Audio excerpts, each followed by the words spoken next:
Vous écoutez Un œil sur le Brésil, le podcast pour découvrir le Brésil autrement.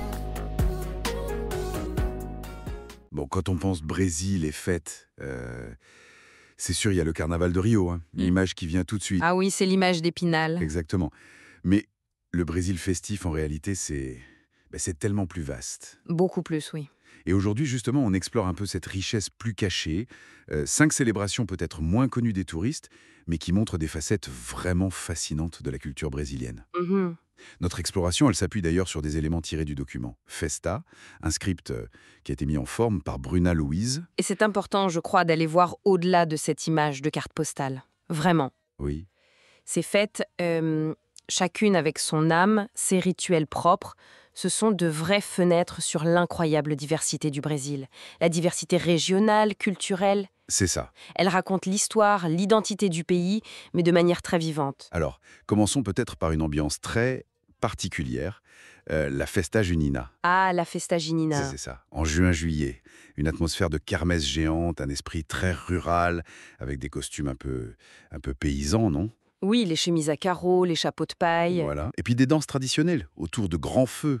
Ça a l'air très convivial. Très convivial. Et le cœur de la fête, c'est vraiment la célébration de la terre, des récoltes, et surtout le maïs. Ah oui, le maïs? Oui, on le retrouve absolument partout. Dans la pamonha, qui est une sorte de papillote sucrée, ou la canjica, un dessert crémeux, délicieux.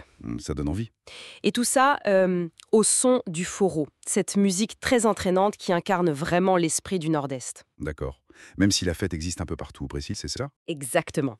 On la trouve partout, mais elle est particulièrement emblématique dans le Nord-Est. C'est un lien très fort avec les racines agricoles.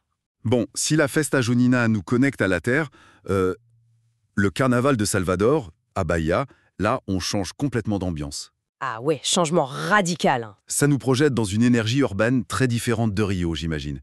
C'est comment, concrètement? Alors, la grosse différence, c'est que la fête est dans la rue. Ce n'est pas un défilé dans un stade payant comme le Sambodrome. D'accord. Le concept clé, ce sont les blocos. Ce sont des groupes musicaux, souvent juchés sur d'énormes camions sonorisés, les trios électriques. Les fameux trios électriques. Voilà, une invention bayanaise d'ailleurs qui a vraiment démocratisé la fête, la rendant accessible à tout le monde.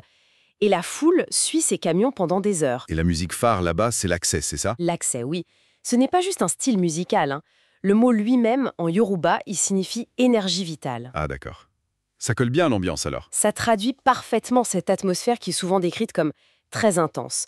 Presque une transe collective de bougneurs, de partage, dans la musique, la danse. Une sorte de communion populaire brute. C'est ça.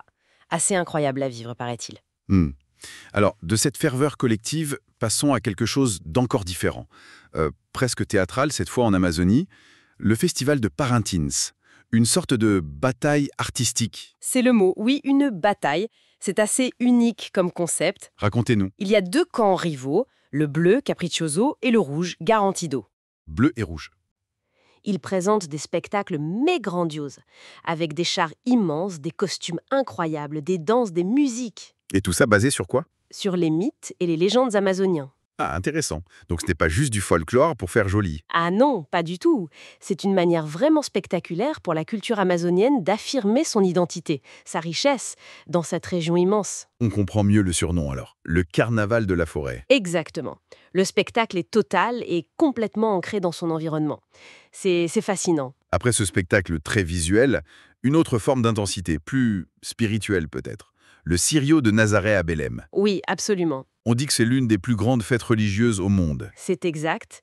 Chaque année en octobre, ce sont des millions de fidèles qui convergent vers Belém pour une procession immense dédiée à Notre-Dame de Nazaré. Des millions, c'est difficile à imaginer. C'est une démonstration de foi populaire qui est, oui, massive, une ferveur qu'on peut sentir, très palpable, et qui dépasse même le simple cadre religieux. Donc même pour quelqu'un qui ne serait pas croyant, l'expérience reste forte. Certainement, parce que ça montre cet ancrage très profond de la spiritualité dans la culture brésilienne, cette capacité à unir des foules immenses autour d'un symbole, d'une émotion partagée. C'est un phénomène social et culturel autant que religieux, vraiment. Impressionnant. Et pour finir ce petit tour d'horizon, retour à Bahia, à Salvador avec la Lavagem do Bonfim en janvier. Ah, la lavavage. L'image forte qu'on en a souvent, c'est ces femmes vêtues de blanc qui lavent les marches d'une église. C'est le point d'orgue visuel, oui. Des centaines de baianas en costume traditionnel qui lavent le parvis de l'église Nosso Senhor do Bonfim avec de l'eau parfumée. Un geste symbolique, j'imagine. Très symbolique. C'est un acte de purification qui symbolise la paix et surtout, il représente le syncrétisme religieux si particulier à Bahia. Le syncrétisme, c'est-à-dire ce mélange, cette fusion de traditions? Précisément.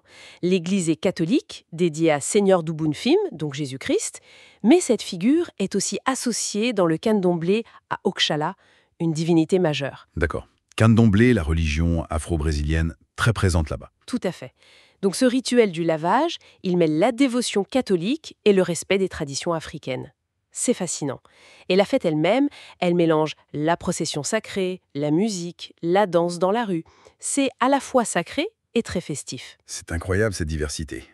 De la fête rurale junina au spectacle amazonien de Parintins, en passant par la ferveur religieuse du Sirio ou l'énergie populaire du carnaval de Salvador et ce syncrétisme de la lavage. Mhm. Ce petit aperçu montre bien qu'il y a une richesse incroyable, bien au-delà de l'image unique du carnaval de Rio. Tout à fait. Et ça laisse songeur, non? Comment chacune de ces fêtes, avec ses propres codes, sa musique si spécifique, ses rituels, est finalement une expression vivante des multiples héritages indigènes, africains, européens, qui se sont tissés ensemble Oui, c'est ça qui est passionnant. pour créer cette identité brésilienne si riche, si complexe. Alors, la question qu'on pourrait se poser, c'est, parmi celles qu'on a juste effleurées là, laquelle donne le plus envie d'aller creuser un peu plus?